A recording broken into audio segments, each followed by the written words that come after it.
Awal sekali saya beringat, awal sekali saya bisa lihat-lihat kayak gitu tuh SMA. Kelas antara kelas 2 kelas 3. Iya. Saya biasa berangkat itu jam 5 lewat seperempat karena sekolahnya jauh. Jadi berangkat pagi-pagi buta, tali sepatu kelepas. Udah keluar rumah nih, udah jalan. Jadi dari rumah ke depan komplek itu lumayan sekitar 700 atau 600 meter. Jadi harus jalan gitu kan. Seberapa lama sih kita ngikat sepatu ya? Tiba-tiba begitu saya bangun gitu, itu dua sosok dengan baju, kalau Mas tahu baju Bali, baju adat Bali yang lengkap dengan itu tapi mukanya abu-abu, kayak nggak ada darah. Udah pernah ketemu kuntilanak kuntet belum? Belum. Lucu deh, ketemu deh sekali-kali. Yuk, yuk lagi. Jadi dekat rumah itu sebelah rumah Pas yang sekarang yang saya tinggal itu rumah kosong. Rumah kosong terus ada pohon jambu lah di situ. Ketika malam-malam lapar saya mau beli mie instan. Warung nih, yang baru keluar terus tiba-tiba ada sosok ini. Ini apa sih? Terus gini. Gitu. Oh, manggil-manggil. Manggil. Hai.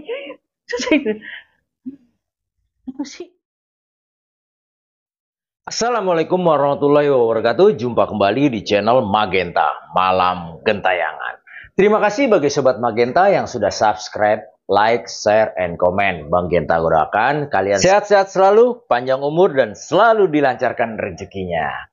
Oke, kali ini Bang Genta akan bercerita dan menghadirkan narasumber bernama Ibu Debbie. Dia akan menceritakan pengalaman pribadinya di mana dia saat bekerja mengalami kejadian-kejadian yang tidak terduga. Ingin tahu kisah selengkapnya? Kita panggil narasumber kita, Ibu Debbie. Silakan Ibu. Halo. Apa kabar? Terima kasih sudah datang di channel Magenta Ibu. Waduh, Masya Allah, suatu kehormatan buat kita nih. Sebelumnya tinggal di mana Ibu? Sekarang di Pamulang. Di Pamulang? Ya. Oh, Masya Allah. Kegiatan sehari-hari Ibu? Nemenin anak-anak di sekolah. Oh, Ibu guru dong nih? Bukan. Oh, temennya anak-anak. Temennya anak-anak. Oke, Ibu, bisa di-spill sedikit kan Ibu? Ya. Mau menceritakan kejadian apa nih Bu? Pada tahun berapa? Oke, ini kejadiannya sebetulnya jauh sebelum saya bekerja sebagai yang sekarang ya, sebelum jadi guru. Ini ada di satu tempat di Jakarta, dekat dengan Jakarta. Iya. Itu bisa dibilang kerjanya itu di apa ya, entertainment ya. Oke. Gitu. Cuman tempatnya ini kantor saya ini bukan gedung perkantoran, tapi dia seperti rumah tinggal. Ini dijadikan kantor. Oke. Awal di sana tuh nyaman banget, nyaman kondisi tempatnya itu. Kalau orang datang tuh kayak villa malah. Oh, tempat lingkungan kerja itu? Iya, kantornya itu kayak villa. Ada kolam renang, ada lapangan basket, ya macam. Oh, tuh. Oke, dulu Ibu, jangan diceritakan dulu. Kita mau sapa Sobat Bang kita di rumah nih Ibu ya. Ibu apa Mbak nih aku manggilnya? Mbak aja. Oh, kamu saya Om atau Pak? Mbak Debbie deh. Terima kasih. Oke, bagi Sobat Magenta yang belum subscribe, like, share, and comment, silahkan subscribe. Semoga pundi-pundi Magenta semakin berkembang. Bagi Sobat Magenta yang mau kirim cerita atau sharing cerita, dapat DM ke Instagram kami atau email ke magentachannel479@gmail.com. Penasaran dengan kisah selengkapnya? Cari posisi nyaman mungkin, gunakan headset Anda. Dare to hear, let the story begin.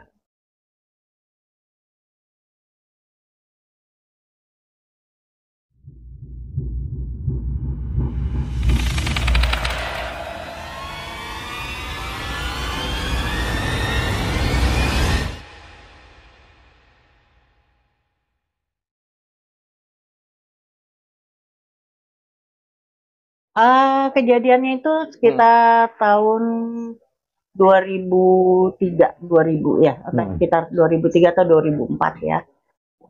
saya diterima bekerja di situ, awalnya sangat-sangat aman-aman aja, aman-aman saja, menyenangkan. Pada satu ketika, kebetulan gini, saya di kantor itu adalah di divisi marketing. Saya bekerja satu tim itu kalau nggak salah 3 atau 4 orang. Dan biasanya tim marketing ini punya kebiasaan agak buruk. Inspirasi bikin segala macam itu setelah maghrib baru. Kejadian pertama yang agak-agak mengganggu itu adalah ketika saya sama teman-teman diminta untuk membuat satu flyer, mulai dari desain segala macam. Sampailah saya saat itu tinggal berdua sama teman yang memang dia jago desain ini. Kalau saya itu biasanya di bagian kalimatnya atau ya. Duduk di ruang kerja menghadap komputer. Awalnya masih aman aja, jadi saya cuma berdua, jadi ada lampu di belakang. Tiba-tiba tuh jadi gini, posisinya ini saya duduk berdua, layar komputer, ini jendela. Udah horden. Nah, itu di hordennya warna putih. Tiba-tiba ada kayak sosok di belakang, di antara saya sama teman saya nih. Pertama tingginya sama kan, kita duduk tinggi, lama-lama kok tinggi terus nih. Ini apa ya? Saya pikir gitu. Begitu dia semakin tinggi. Mas bisa bayangin kalau misalnya ular kobra membuka tudungnya. Mekar gitu ya. Dan itu tudungnya itu kayak ini kita kami berdua gitu. Wah, udah nggak bener nih, gitu kan. Memang kebetulan saya nggak tahu deh, saya tuh dibilang indigo apa enggak, saya nggak tahu. Cuman saya menganggap itu gift aja gitu ya, cuman dikasih gift yang kayak gitu. Dan saya bilang sama teman saya, udah yuk pulang, saya bilang gitu. Terus dia bilang, kenapa? Kalau dia kan nggak lihat, kalau saya lihat kan. Terus kayak gitu, udah yuk pulang, saya bilang gitu. Itu karena dia stay tune tuh di situ tuh, tetap tuh di situ. Saya bilang, ayo, teman saya ini laki. Ya oke. Tapi mau ke toilet dulu ya. Biasanya saya kalau ngeliat-ngeliat kayak gitu tuh yang berusaha untuk sok biasa aja. Itu jam? Itu sekitar jam 9 malam. Jadi si teman saya bilang, ya udah yuk pulang. Tapi kamar mandi, gue mau ke kamar mandi dulu ya. Dari sekian banyak pengalaman yang pernah saya alami, nggak tahu malam itu tiba-tiba saya ngerasa ciut tuh di situ. Sampai saya bilang, oke, lu pipis, gue di dalam ya. Saya bilang gitu. Jadi dia pipis, saya ikut masuk.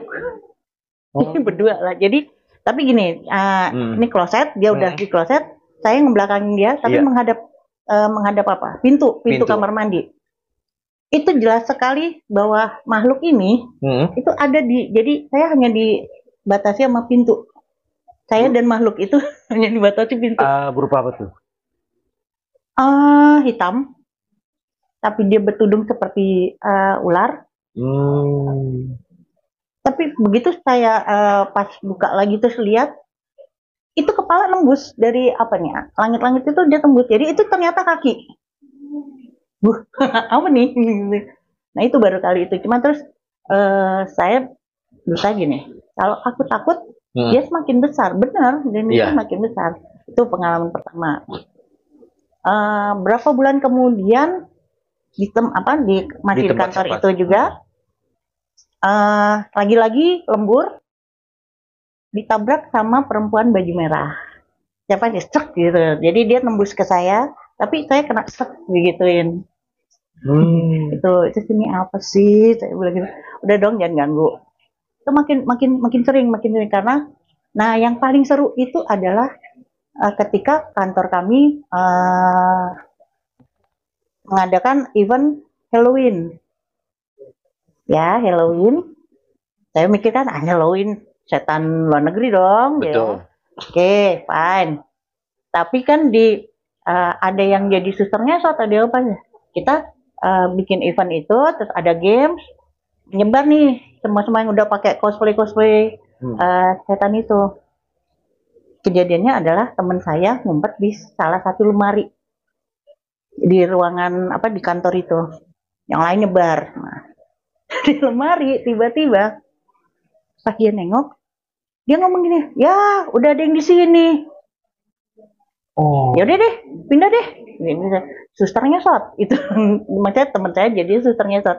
Yang di dalam lemari itu hanya nunduk dengan rambut apa jadi apa nih kakinya ditekuk gitu.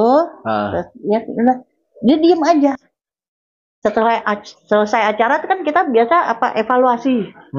Terus dia bilang, tadi yang di lemari siapa ya? Dia bilang gitu. Lemari mana? Dia bilang lemari yang di sini. Nggak tahu. Dia bilang enggak, kita nggak ada. Dia kan cuma lo sendiri. Ah udah. Yang tadi yang mau evaluasi bubar. Itu satu. Kemudian yang cosplay jadi pocong tiba-tiba ditemenin di sebelahan. Dan yang paling ngeselinnya itu cuma saya yang lihat. Dia kan males ya. Aduh, yang beginian lagi gitu.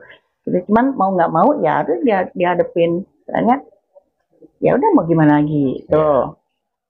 Makin saya kerja di situ tuh ada sekitar 5 sampai 8 tahun kalau nggak salah. Antara sekitar itu. Nah, ini ada nih pengalaman juga di situ juga. Jadi gini. Di dekat kolam renang itu ada pendopo. Nah, di pendopo itu biasa kita suka brainstorming. Kalau kita mau ada event, kita selalu ngobrol gitu. Posisi orang-orang lagi kayak di sini nih. Ini lagi brainstorming. Saya iseng berdiri lah di belakang. Ini apa ngebelakangin mereka, apa bukan ngebelakangin, saya di posisi belakang, terus sambil apa ya kayak gini nih, ini ada meja tuh saya gitu, belakang saya itu posisinya adalah kamar mandi, kamar mandi untuk kalau renang, sih kok ada angin, tapi semua daun apa nggak ada yang goyang, ini angin cuma saya yang ngerasa, bus gitu busan, mending bus.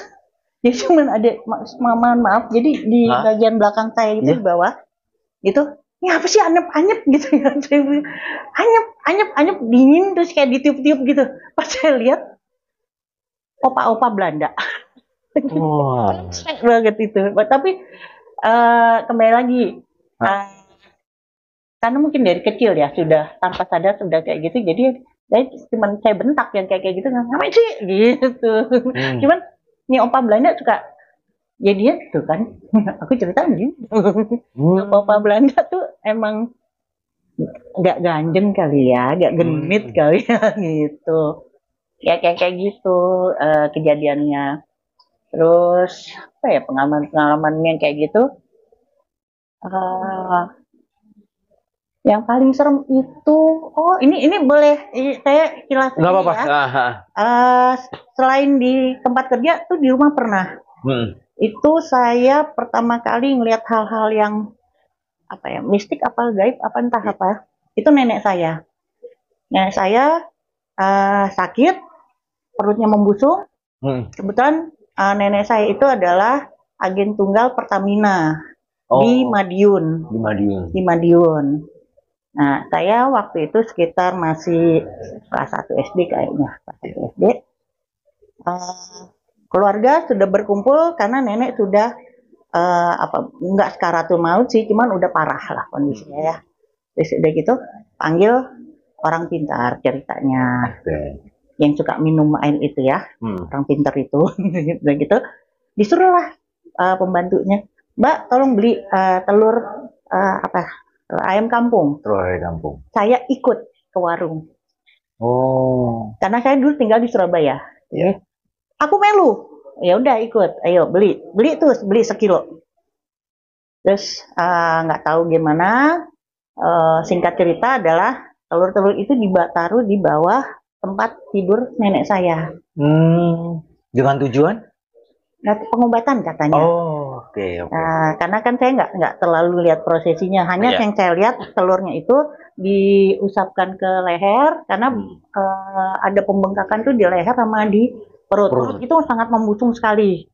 Dan gitu si ibu yang orang pintar ini bilang besok setelah maghrib, besok sore setelah maghrib saya akan datang lagi. Kita lihat hasilnya. Nah, saya ada lagi di situ, macam nggak tahu tiba-tiba saya ada aja di situ. Telur itu kan saya yang beli, makanya saya ikut beli lah ya ke warung.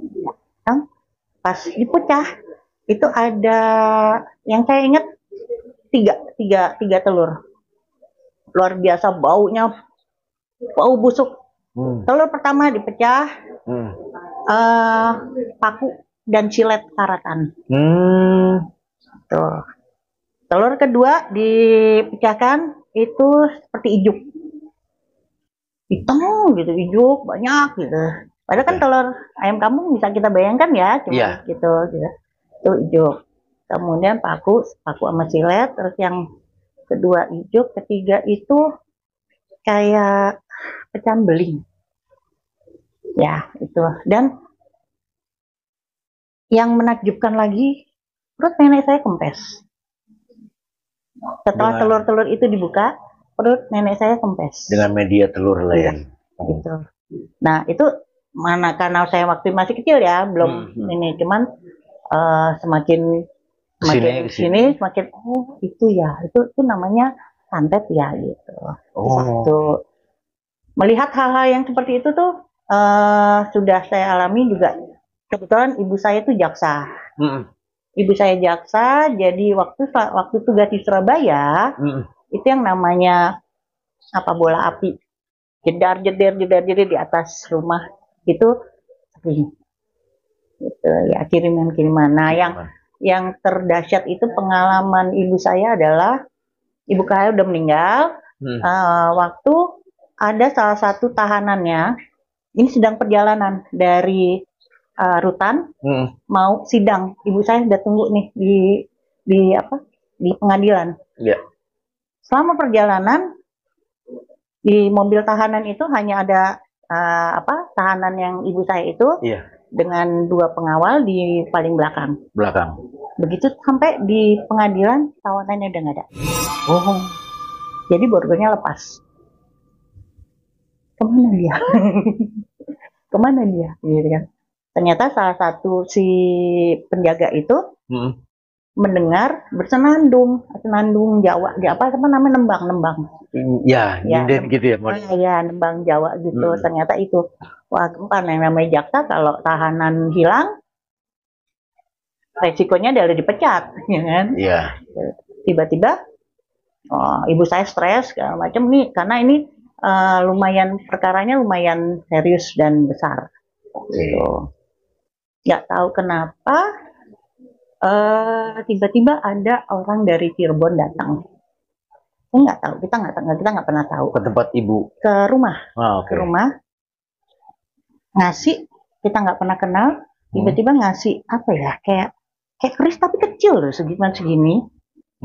Terus sama ada 2 buah batu. Yang satu bentuknya, Mas tahu kalau di perwayangan itu ada semar. Nah, bentuknya itu satu semar, satu lagi kayak keong, kayak rumah keong gitu. Tiba-tiba dikasih sama orang itu, dan yang aneh lagi itu kerisnya itu, udah tegak aja begitu, tanpa ditancap ya, tiba-tiba tegak. Nah, setelah itu,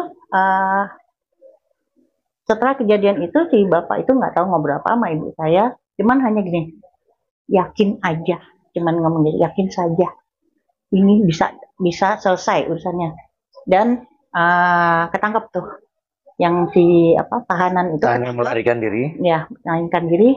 Dan kayaknya sama orang itu ibu saya disuruh tempelkan kerisnya itu ke badannya. Jadi katanya tuh mau ngilangin ilmunya itu ya. Gitu. Jadi ya alhamdulillah sih. Ini kalau enggak ibu saya dipecat. Ubahlah ekonomi keluarga. Gitu. Jadi beberapa hal yang saya alami itu. Kalau yang terakhir belum lama, nah semakin tua itu jadi yang semakin peka ya. Semakin peka, dan saya lagi cari, ini nggak mau jadi pembenaran. Semakin saya sering ibadah malam, itu semakin apa ya, semakin luar biasa apa yang bisa saya lihat, ada yang bisa saya kadang-kadang bisa berkomunikasi segala macam gitu. Yang terakhir itu adalah kejadiannya keponakan saya 2 orang kuliah di Jogja. Ceritanya mereka iseng lah ke satu lokasi, kalau nggak salah di Kaliurang atau apa gitu. Katanya sih itu dulu, bukan dulu, pernah didatangi sama beberapa konten kreator yang suka menelusuri tempat-tempat kayak gitu lah ya. Itu padahal saya di rumah, saya lagi di sini baru selesai sholat zuhur, tiba-tiba keponakan saya video call. Mereka tidak ada yang memanggil saya tante, dia memanggil nama saya aja, gitu kan. Ting, aku lagi di sini gitu. Itu yang ini ngapain sih anak-anak nih kesini? Saya bilang pulang, saya bilang gitu. Gak ada kayak gitu, saya bilang gitu kan. Oh itu banyak tuh mereka tuh kayak gini, bener nggak sih? Ada di sini ya namanya anak muda ya. Gitu. Tiba-tiba waktu mereka berdua masuk mobil karena saya sudah suruh pulang kalian, saya bilang gitu. Terus pulang. Yang nyetir ponakan saya yang laki-laki. Tiba-tiba saya lihat, loh kok mukanya kakek-kakek, kok mukanya jadi berubah jadi yang tua gitu kan. Terus saya bilang kan sebelahnya kakaknya perempuan, terus saya bilang, kamu pegang tuh adikmu, jidatnya pegang, saya bilang gitu. Terus baca ini, saya bilang gitu. Jadi mukanya merah. Waktu dipegang itu kakaknya mukanya merah kayak orang marah gitu. Terus ponakan saya sempat ngomong gini, jangan, panas. Terus saya cuman gini, mana handphonenya? Saya bilang gitu. Pegang sini suruh saya. Jadi saya pegang, dia juga pegang gitu. Jadi seolah-olah tangan kita gitu kan. Terus bilang, udah pulang. Saya bilang gitu, keluar. Nah itu yang apa ya, yang terakhir kayaknya saya sendiri amazing gitu. Kok sampai kayak gini ya? Gitu sih. Jadi kalau yang serem apa lagi ya? Oh di Cirebon pernah juga, makanya banyak banget. Di Cirebon tidur di hotel. Saya sekamar sama almarhum bapak saya, karena kan jadi beberapa kamar gitu ya, jadi kita mencar-mencar. Saya kebetulan sama bapak saya beda bed gitu. Saya posisinya saya tidur sini, bapak saya di sana, depan situ TV, saya tembok. Kebiasaan saya adalah tiap jam 2 atau setengah 3 saya terbangun. Tiba-tiba ada pengawal, kayak pengawal keraton gitu. Ada di tembok itu. Ngapain? Saya cuma bilang gitu, mau ngapain mas? Saya cuma mau tidur mas. Saya bilang gitu. Itu jadi kayak gitu. Terus awal sekali saya baru ingat. Awal sekali saya bisa lihat kayak gitu tuh SMA kelas antara kelas 2 kelas 3. Saya biasa berangkat itu jam 5:04 karena sekolahnya jauh. Jadi berangkat pagi-pagi buta, tali sepatu kelepas. Udah keluar rumah nih, udah jalan. Jadi dari rumah ke depan komplek itu lumayan sekitar 700 atau 600 meter. Jadi harus jalan gitu kan. Seberapa lama sih kita ngikat sepatu ya? Tiba-tiba begitu saya bangun gitu, itu dua sosok dengan baju, kalau Mas tahu baju Bali, baju adat Bali yang lengkap dengan itu tapi mukanya abu-abu, kayak nggak ada darah. Itu gini. Jadi saya berdiri itu gini. Nah, dan gitu. Ya. Tapi alhamdulillahnya itu ayat kursi nggak putus. Nah, terus sampai rumah, pas pulang sekolah sampai rumah saya cerita nih. Tadi pagi gini. Kebetulan tetangga saya memang ada yang orang Bali. Dan abang saya tuh teman nongkrongnya dia gitu kan. Berceritalah abang saya pas lagi nongkrong, ya adek gue gini. Terus tiba-tiba yang tetangga yang orang Bali ini datang ke rumah. Saya sorry. Maaf kalau bisa sampai diliatin kayak gitu. Dia bilang, maafin kamu ya. Saya kan nggak tahu apa-apa ini apa. Oh ternyata mereka itu leluhurnya mereka gitu. Cuman nah itu pertama kali saya oh kayak gini ya. Nah, semakin sini kadang oh ada lagi yang lucu dekat rumah. Terus udah pernah ketemu kuntilanak kuntet belum? Belum. Lucu deh. Ketemu deh sekali-kali. Yuk. Yuk lagi. Jadi dekat rumah itu sudah rumah pas yang sekarang yang saya tinggal itu rumah kosong. Rumah kosong terus ada pohon jambu lah di situ. Ketika malam-malam lapar saya mau beli mie instan. Warung nih. Dan baru keluar tiba-tiba ada sosok ini. Ini apa sih? Terus kayak gini. Gitu. Oh, manggil-manggil. Manggil. Hai. Terus itu. Apa sih? Dia gitu cuman gitu. Apa sih? Deh, kuntet saya gitu. Dia malu. Dia ini loh minder. Ternyata yang kayak gitu bisa minder juga ya sama manusia. Buat apa? Rambut panjang putih. Rambutnya iya, rambutnya segini. Rambut segini tapi bukan tampilannya bukan seperti yang pada umumnya. Gitu. Bukan yang pada umumnya dengan baju putih. Pokoknya ya udah cuman dengan rambut panjang terus dia diem aja, sosoknya saya nggak tahu itu. Maksudnya bukan nggak tahu dia pakai jubah atau apa, pokoknya warnanya tuh gelap. Gitu. Dia cuman gitu. Udah anak kuntet. Tiba-tiba dia kayak minder gitu ngilang terus ya. Hilang aja dulu. Oke. Gimana ya? Ada seremnya, masih ada ngeri, ada serem. Cuman saya berusaha untuk yang kayak gitu, jangan sampai power saya yang diambil. Iya. Kayak gitu ya. Terus yang ada lagi nih, makanya banyak nih. Kayak tuh random banget kalau yang kayak gitu. Saya keponakan saya kuliah tadi yang saya ceritain kuliah di Jogja itu, saya belum pernah datang ke kosannya waktu itu ya.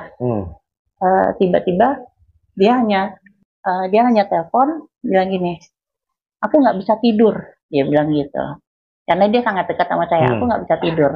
Terus saya cuman apa, ya udah yuk kita teleponan. Terus saya bilang 2 hari lalu ada yang lewat ya, saya bilang gitu. Dia bingung, posisimu kamar paling ujung, saya bilang gitu. Karena saya belum pernah ke sana ya, jadi saya nggak tahu kondisinya. Iya. Kemarin melihat apa? 2 hari lalu, saya bilang gitu. Dia diam terus diam. Terus saya bilang, bentuknya kayak werewolf, apa kayak manusia serigala gitu, membungkuk gitu. Oh dia langsung teriak, Bebeng, itu yang aku lihat maka aku sekarang nggak bisa tidur, dia bilang gitu.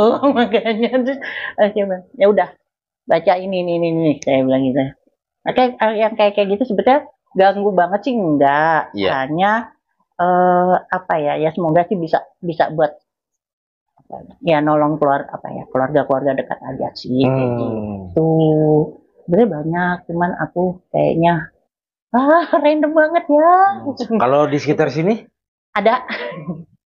Kiri saya apa kanan saya? Nggak apa-apa Bun. Ada.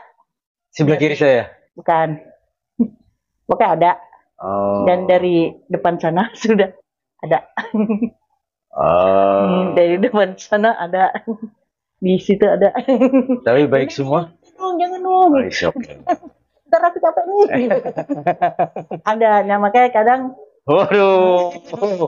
Oke, tapi di sini dibilang ganggu enggak.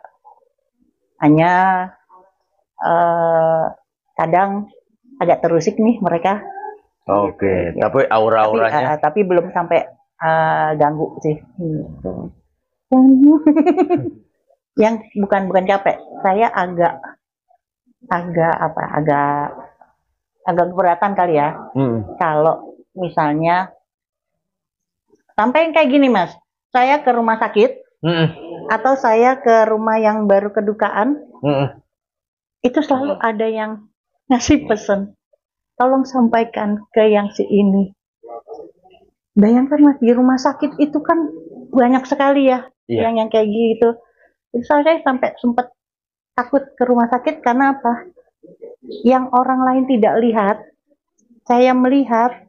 Mereka titip pesan. Pernah sekali waktu, kan saya nggak pengen ngedahuluin kehendak Allah ya, betul. Gitu. Cuman, jadi kejadiannya saya sedang besuk seorang teman, dia yang di kelas berapa tuh, yang kalau Rami itu kelas 3 ya? Kelas 3. Kelas 3 itu ada 6 bed gitu. Teman saya di sini, terus ada berapa? Nah, yang tepat di depannya itu, katanya sudah koma berapa hari gitu. Oh oke. Ya namanya lagi besok teman menghibur, lagi ketawa, tiba-tiba saya ngeliat ke arah pintu masuk ke ruangan itu gitu kan. Itu siapa ya? Saya bilang gitu, itu siapa ya gitu. Ada sosok bapak-bapak gitu.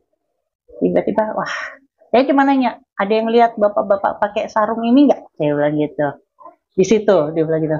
Enggak, pada ngomong gitu, waduh, alamat nih. Benar, dan itu bapak-bapak itu datang ke saya, kemudian hanya menyampaikan, tolong bilang, ayo ikut saya. Jadi yang sakit ternyata istrinya. Saya disuruh nyampaikan ke situ, kan saya nggak kenal. Masa ya, ujuk-ujuk saya datang gitu. Dek, katanya suruh ikut aja. Ini kan aneh. Buat saya aneh gitu. Atau pernah juga, makanya semakin sini saya akhirnya, ya itu yang tadi, ini kalau saya terusin ibadah saya, nanti saya semakin peka. Tapi di satu sisi, mungkin saya bisa menolong banyak orang gitu. Cuman di satu sisi, ntar aku dahulin Allah dong. Nah, itu yang saya nggak mau. Yang ada ya. Apalagi terus jadi orang kayak orang-orang yang kayak gini nih. Mas pasti pernah ngalamin, lu bisa liatin ya? Tolong liatin dong, gue nanti gimana? Oh, saya nggak bisa kayak gitu. Gimana? Nah, kalau yang kayak gini nih pernah jadian di teman SMA. Itu paling apa ya? Paling luar biasa untuk hal-hal yang pakai gadget soalnya. Oke. Jadi biasakan ya, mohon doanya untuk ayahanda si ini lagi di ruang ICU. Iya. Difotoin, dikirimlah ke grup. Nah, saya buka kan, itu bapaknya keluar loh. Boleh percaya boleh nggak? Itu bapaknya keluar tuh dari layar saya itu, entah keluar entah apa, pokoknya dia langsung berkomunikasi. Menampakkan gitu. Iya, bilang, tolong bilang sama si ini teman saya. Teman saya itu belum nikah, laki-laki belum menikah, seusia sama saya sekitar 49-50 tahun. Terus dia bilang gitu, Bapak cuman pengen dia segera cari istri. Dan gitu, tolong sampein. Terus dia tuh nih, tapi akhirnya saya telepon teman saya. Cuman kan nggak bisa ya kita yang tiba-tiba ngomong gini, bapak lo pesennya bapaknya lagi ICU loh. Itu gitu kan, menyampaikan pesannya ya, gimana terus, caranya ya, gitu kan. Saya cuman gini, lu bisikin ke bapak lo, saya bilang, lu bisikin, bacain Al-Fatihah, terus lu bisikin, iya, saya bilang gitu, iya aku siap, dia bilang gitu. Udah gitu aja, bener. Itu range waktunya itu nggak ada setengah jam. Jadi dibisikin? Dari saya bilang itu, terus dia masuk ke ICU, bisikin, ya paling mungkin sejam ya, tentang waktu mungkin ya. Ada berita innalillahi bahwa ayahnya si ini sudah meninggal. Itu katanya di sini berat, Mas. Berat untuk kalau di sini saya nggak tahu istilahnya apa, cuman kalau bukan film ya, dari film saya tahu bahwa apa yang saya alami itu adalah ghost whisper. Jadi penyampai pesan orang-orang itu. Pernah juga murid saya meninggal. Murid saya itu ada meninggal. Saya ngelayat ya. Tiba-tiba ini jenazah nih saya, jadi rumahnya tuh tingkat, ada tangga gitu, saya menghadap ke tangga itu. Itu saya lagi baca Al-Fatihah gitu, murid saya ada di situ, dadain saya. Terus ngeliatin gitu. Selalu menampakkan ya, Bu? Iya. Terus saya sudah. Ya udah, saya cuma kirim doa gitu. Ya, yang kayak gitu.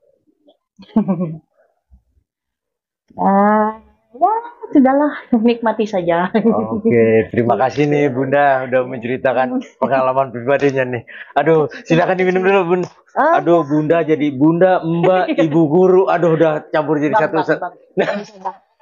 Diminum dulu Ibu. Ya, oke. Waduh, Masya Allah.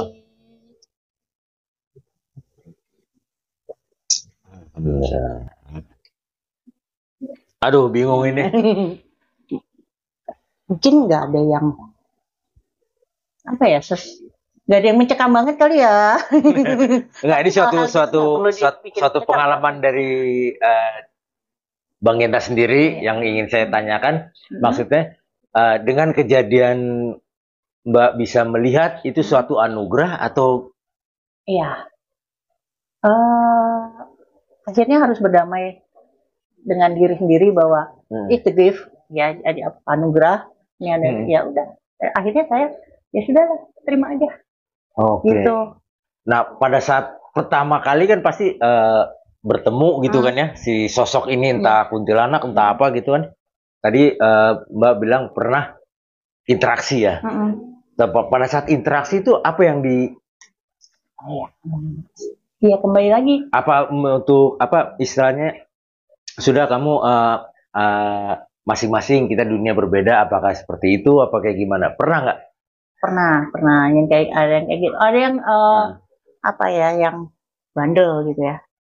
Maksudnya yang ya udahlah, saya nggak ganggu kamu, kamu jangan ganggu saya. Itu bentuknya monyet. Oke. Monyet, lupa-litan sana sini gitu kan. Terus kadang-kadang yang saya nggak suka itu adalah kalau dia sudah mulai apa ya, ganggu yang suka iseng berlebihan gitu ya. Iya, ganggunya tuh yang kadang tiba-tiba mindahin barang apa segala macam. Nah itu saya nggak suka tuh kayak gitu. Oh, berarti ya suka mindahin kita kadang-kadang suka kilap naruh di mana itu berarti monyet ya berarti ya. Mungkin ada kelinci biar lucu gitu ya, kelinci gitu ya. Ya, jadi ya itu kembali lagi tanpa sadar atau tanpa saya ini gitu. Oh, bentuknya tuh gitu ya. Gitu. Jadi kalau di film horor kan apa divisualkannya tuh kan serem segala macam. Karena yang serem-serem itu makanya saya suka bilang gini, kalian tuh sebenarnya cupu ya. Culun ya bentuknya ya gitu. Nggak menyeramkan sama sekali itu. Mungkin menyeramkan, cuman ya kembali lagi. Mungkin penampakannya tergantung si manusianya tersendiri ya. Mereferensikannya, kalau dia mereferensikannya jahat ya berupa jahat. Tapi kalau Bunda ini mereferensikannya ya sebagai biasa aja, mungkin dia baik-baik aja sampai ketemu kuntilanak bogel segala macam. Saya juga baru dengar namanya kuntilanak bogel itu. Dulu, nah ini ada ini pengalaman zaman muda, masih sering pulang pagi. Oke. Di rumah orang tua saya itu depannya itu pohon mangga. Pohon mangga gede gitu. Jadi kalau pulang dari main, kalau pagi ya, kalau itu ya ada kaki lah. Mulai hanya kaget. Tapi terus kembali lagi, saya tarik aja, gitu. Jatuh loh gitu. Itu nggak boleh sombong, tapi mungkin ayah saya itu mengajarkan saya harus ditekankan berani. Gitu. Semakin kita berani, dia lemah. Semakin kita takut, dia semakin. Betul. Nah, kalau boleh dibilang Mbak ini dibilang indigo apa punya kelebihan? Pokoknya anugerah yang diberikan ya Mbak. Oke, terima kasih nih Mbak. Bisa nggak Mbak satu yang terakhir kali memberikan pesan untuk Sobat Magenta di rumah biar nggak takut bahwa makhluk astral itu ada gitu Mbak? Ya. Pesannya adalah kita hidup berdampingan, tapi nggak usah saling ganggu. Kalau kita nggak bisa lihat, nggak usah sok-sokan mau lihat. Ya, itu satu, itu dari manusianya. Kemudian kalau yang dari yang hidup di alam sana, kalau nggak mau celaka, nggak usah sok-sokan gangguin kita juga. Gitu. Itu aja sih. Hidup berdampingan, apa ya? Ya memang harusnya begitu kan ya. Gitu. Sesuai masing-masing aja Bude. Gak ada yang serem kok, gak ada yang serem. Gak ada yang serem. Kita ingat dengan Ibu Debbie. Terima kasih Ibu Debbie sudah menceritakan. Iya. Alhamdulillah. Oke, terima kasih bagi Sobat Magenta sampai detik ini. Semoga mengikuti kisah-kisah perjalanan Magenta. Bagi Sobat Magenta yang belum subscribe, like, share, and comment, silahkan subscribe. Semoga pundi-pundi Magenta semakin berkembang. Bagi Sobat Magenta yang mau sharing cerita, dapat DM ke Instagram kami atau email ke Magenta Channel 479@gmail.com. Dan jangan lupa nyalakan lonceng notifikasinya agar tidak ketinggalan cerita-cerita horor dari kami. See you and beware of your mind.